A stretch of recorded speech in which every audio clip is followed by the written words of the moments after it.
Hi, welcome to this video about modal verbs for obligation. Ob koncu tega videa boš razumel oziroma razumela, kako podajati ukaze, navodila in prepovedi v angleščini z modalnimi glagoli za primoranje. Pa začnimo. Prvi glagol je glagol must. Must pomeni morati. Je precej preprost glagol, ker je enak za vse osebe in obstaja samo v sedanjosti. Naprimer, I must wash my hair tonight. Danes večer si moram umiti lase. Ali, Susan, you must be home by 9 p.m. Moraš priti domov do 9. Ali, the answers on the exam paper must be written in ink. Odgovori na testu morajo biti napisani s črnilom. Obstaja še en glagol v angleščini, ki ravno tako pomeni morati, in to je glagol have to. In velikokrat se must in have to v angleščini uporabljata kadarkoli, enkrat eden, enkrat drugi. Dejansko pa obstaja majhna razlika. In ta je, must se uporablja takrat, ko imamo nek direkten ukaz. Ukazujemo lahko sebi, ukazujemo lahko drugim. In izraža voljo govorca. Tisti, ki izreče ta stavek, njegova volja je, da se to zgodi. Naprimer, I must wash my hair tonight pomeni, da jaz sama sebi ukazujem in je moja volja, da si umijem lase danes večer.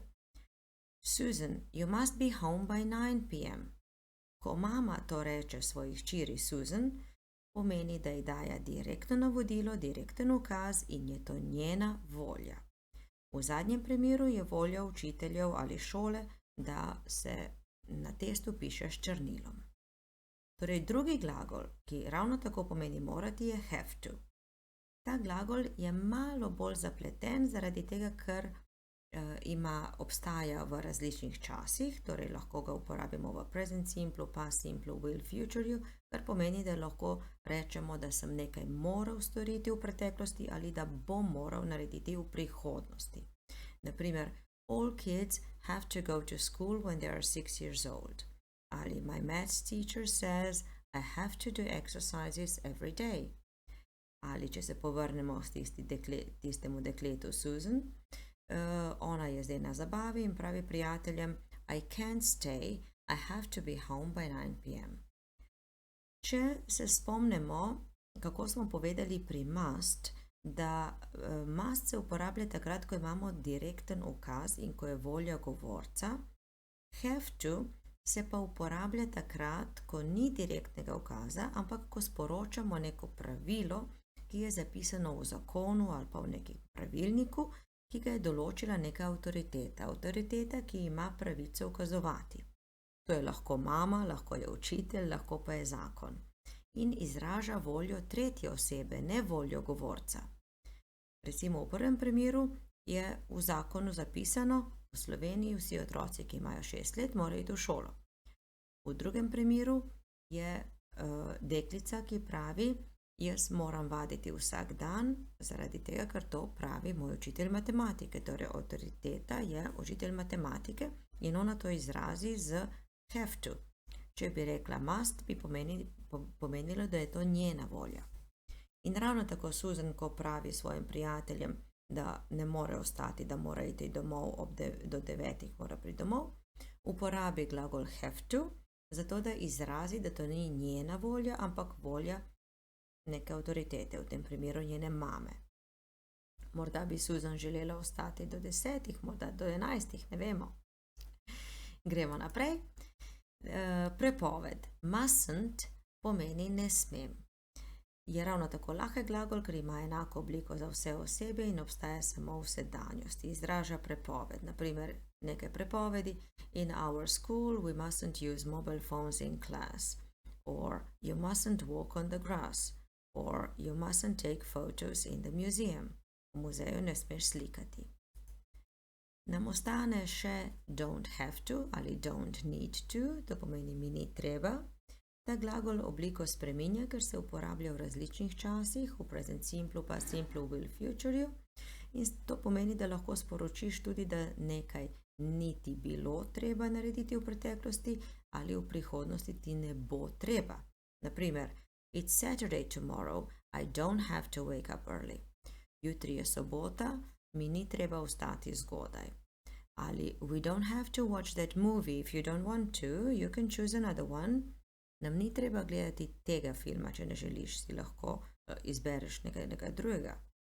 Ali Jane doesn't have to make her bed and tidy her room. She lives with her grandma who does all the work in the house. Jane sploh ni treba delati njene postelje ali pospravljati sobe, ker živi z babico, ki vse postori po hiši. Torej, kako izražamo morati v sedanjosti, preteklosti in prihodnosti z modalnimi glagoli? V sedanjosti smo že povedali, uporabljamo must ali uporabljamo have to. Za hiši it seveda has to. Naprimer, we must get home by 6. I have lots of homework to do tonight. Ali she has to work hard, she's a single mom. V preteklosti obstaja samo ena možnost, to je had to. Naprimer, yesterday I had to study for the test paper. Včeraj sem se morala učiti za test.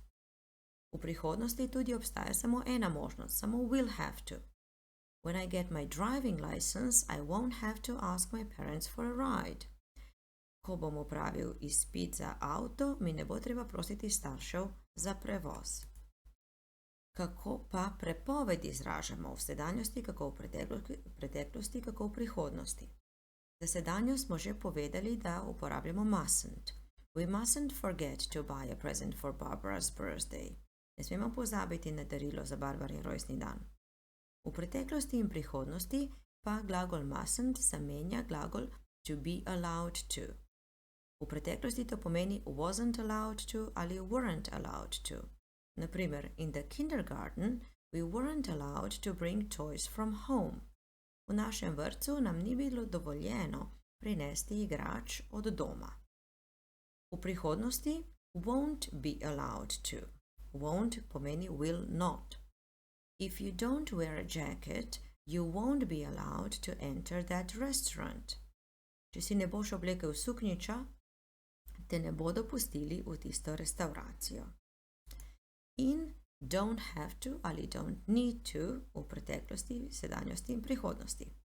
V sedanjosti don't have to, za hiši it doesn't have to. Naprimer, we don't have to wear slippers in our school, we just keep our shoes on. Nam se ni treba preobuvati. V naši šoli smo samo v čevljih. V preteklosti spremenimo ta glagol v past simple in don't se spremeni v didn't have to. You didn't have to mow the lawn. I could have asked our neighbor John to do it, but I'm very glad you did. Ti ni bilo treba pokositi trave.